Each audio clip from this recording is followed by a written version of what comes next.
Et les gars, on est arrivé dans le Transsibérien hier à 1h35, le temps de s'endormir et tout.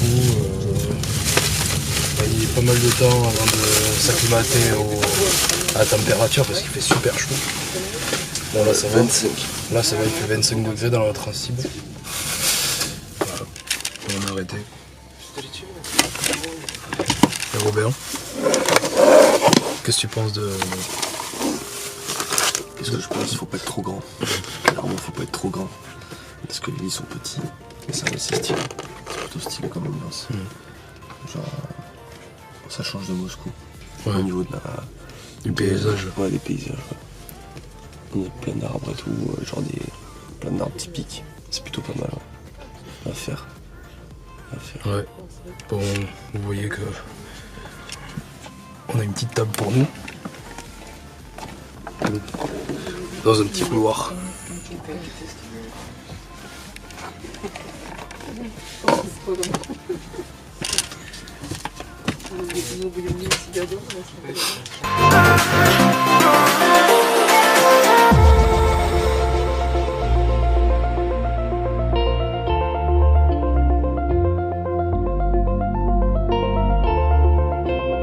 Bonjour, nous voici maintenant à Yekaterinbourg. On y est depuis exactement 3 jours et je profite de cette petite éclaircie pour pouvoir tourner un petit vlog assez sympa. On sort juste du Yekaterinbourg Museum of Fine Art avec vraiment beaucoup de choses à vous montrer. Un petit point de culture sur la Russie. Oui, je sais, ça fait pas très attrayant pour mes abords comme ça, mais c'était important pour nous de vous présenter un peu l'artisanat traditionnel qu'on peut trouver en Russie. Alors, outre la poupée gigogne que tout le monde connaît, on a pu découvrir dans ce musée plusieurs spécialités de Russie, dont notamment la vaisselle, la céramique de Gzhel. Donc Gzhel, c'est un petit village de la région de Moscou. Ils font pas mal de choses à partir de cette céramique, donc notamment de la vaisselle, des jouets, des personnages, des objets divers, des choses comme ça. C'est assez réputé et c'est assez cher, donc on n'en a pas pu en trouver, nous, en acheter, mais en tout cas on en a vu dans ce musée. La deuxième partie, ce sont bien évidemment les pierres précieuses, et notamment l'ambre. Donc dans la région où on se trouve, donc à Yekaterinbourg, c'est l'Oural. On trouve notamment des pierres semi-précieuses qu'on appelle les samotsveti. Alors je suis pas vraiment sûr de la prononciation, mais ce sont des bijoux et notamment des boîtes en pierre qu'on peut trouver. Et donc dans ce musée, nous on a pu découvrir plusieurs superbes pierres, dont notamment un ours en diamant, complètement fait en diamant, et aussi un espèce de pan fait en mélange de diamant et d'or et de rubis, qu'on n'a pas pu filmer. C'était interdit de le filmer en fait, c'est assez extraordinaire. Mais apparemment, il aurait été potentiellement fait par Fabergé, donc le fameux orfèvre qui a fait les œufs de Fabergé. Donc on voulait vous présenter les plateaux peints. Donc les plateaux peints, c'est quelque chose qui se fait assez en Russie, notamment dans un petit village qui s'appelle Jostovo,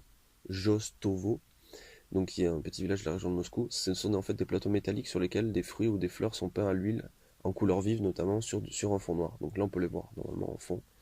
Donc voilà, donc ça vous donne à peu près un aperçu de l'artisanat russe et de toutes les richesses qu'il propose. Donc là on se trouve exactement à côté de la rivière de Yeka. On est de l'autre côté. En fait il y a deux parties à Yeka, c'est une toute petite ville. Il y a à peu près environ 1 million d'habitants. De loin on voit la tour, la grande tour qui est là-bas, c'est la tour où on peut voir l'ensemble de la ville. On n'a pas pu encore y aller parce qu'il n'a pas fait très beau. Il vient juste de neiger il y a à peu près une demi-heure. C'est une ville complètement différente de Moscou, ça fait légèrement plus pauvre en réalité, il faut être honnête. On a passé 2 jours dans le Transsibérien avant de venir ici. On a réalisé que Moscou, c'était vraiment quelque chose de différent de la plupart de la Russie. Bien sûr, il y aura un petit vlog et il y aura quelques petites photos pour vous montrer que la Russie, en dehors de Moscou et des grandes villes, c'est complètement différent. Là, on est dans l'hypercentre de Yeka, donc c'est assez joli. La température a encore chuté. On est autour des 0 degrés. À Moscou, on était autour des 5. Là, on est à 0. Il fait extrêmement froid. On vous a fait un petit condensé de ce que c'est Yeka et je pense que ça va vous plaire.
Merci à tous ceux qui ont liké et aimé les vidéos, ça fait vraiment plaisir, surtout vos commentaires. On a pu changer quelques détails dans la dernière vidéo et c'était vraiment super. Merci à vous. C'est grâce à ce genre de petits commentaires qu'on progressera. La pelote